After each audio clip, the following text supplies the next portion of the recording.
नमामि बाबा सरकार वंश दिनेशम। मार्ग के प्रचार और प्रसार के साथ साथ मार्ग का विरोध भी शुरू हो गया। सर्वप्रथम विरोध की लहर का शुभारंभ श्री विंध्येश्वरी जी के परिवार से ही हुआ था। मैंने शुभारंभ शब्द का व्यवहार इसीलिए किया है कि एक बार पूज्य बाबा ने कहा था कि विरोध या अप्रचार भी तुम्हारे मार्ग का प्रचार ही है। मैंने अनुभव भी किया है कि जैसे जैसे विरोध की गति तीव्र हुई है वैसे वैसे मार्ग के प्रचार की गति भी तीव्रतर होती गई है। विरोध के कारण लोगों के मन में मार्ग को जानने के लिए जिज्ञासा जगी और जिन लोगों ने अपनी जिज्ञासा शांत करने के लिए मार्गी बंधुओं से संपर्क स्थापित किया उनमें अधिकतर मार्गी बन गए। श्री विंध्येश्वरी जी के दीक्षा लेने के बाद उनके छोटे चचेरे भाई ने भी दीक्षा ली। इन दोनों के आचरण में परिवर्तन देख श्री विंध्येश्वरी जी की पत्नी एवं लड़कियों ने भी दीक्षा ले ली। दीक्षा लेने के बाद एवं साधना के कारण ये लोग निरामिष भोगी हो गए। इन लोगों का निरामिष होना श्री विंध्येश्वरी जी के आग्रज श्री पुनीत नारायण सिंह को बहुत अखरा और यही से उनका विरोध शुरू हुआ। श्री पुनीत नारायण सिंह जी ऐसा समझने को यद्यपि तैयार नहीं थे कि किसी तरह की साधना या पूजा पाठ के लिए निरामिष होने की भी आवश्यकता हो सकती है।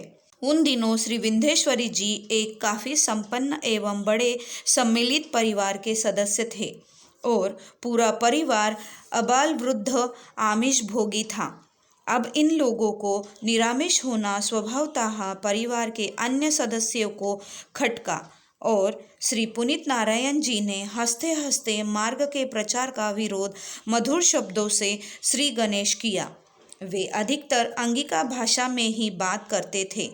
मार्ग मार्गी एवं मार्ग गुरु के लिए वे शिष्ट किंतु सूक्ष्म व्यंग्यात्मक अंगिका भाषा का प्रयोग हल्की मुस्कान के साथ करते थे। उनके व्यंग सात सैया के दोहरे की तरह गंभीर घाव करने वाले होते थे।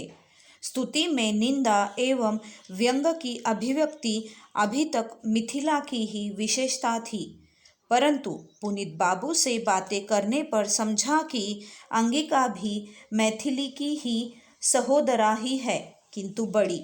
बेगूसराय से जब जब मैं दीक्षा के लिए आग्रही सज्जनों को भेजता तो उनको मैं पहले श्री विंध्येश्वरी जी से मिलने को कहता, जिससे कि वे ठीक समय पर उनको दीक्षा के लिए पूज्य बाबा के यहाँ ले जा सके।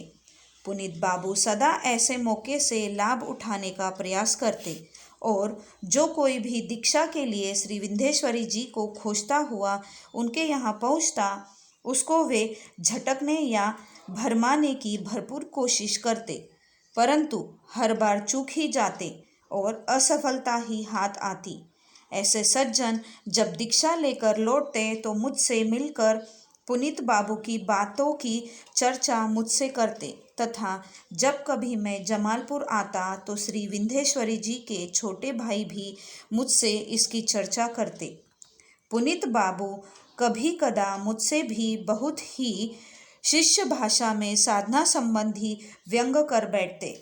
एक दिन ऐसे ही प्रसंग में मैंने उनसे कहा कि आप तो बहुत ही अच्छा काम कर रहे हैं, तो उन्होंने कहा वह कैसे?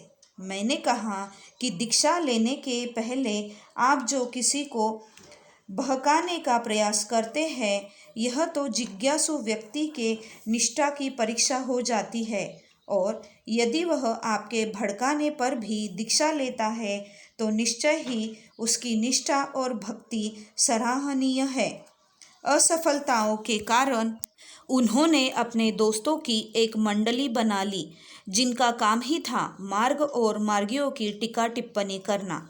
इसी बीच 5 फरवरी 1955 को श्री विंध्येश्वरी जी पूर्ण रूप से अस्वाभाविक रूप में भागलपुर के धर्म महाचक्र से लौटे तो पुनीत बाबू के साथ उनके बड़े भाई श्री रामेश्वर प्रसाद सिंह जी भी मार्ग के विरोध में अधिक मुखारित एवं वाचाल हो चले, परंतु जैसे जैसे विरोध और विरोधी बढ़े प्रचार भी खूब बढ़ता गया।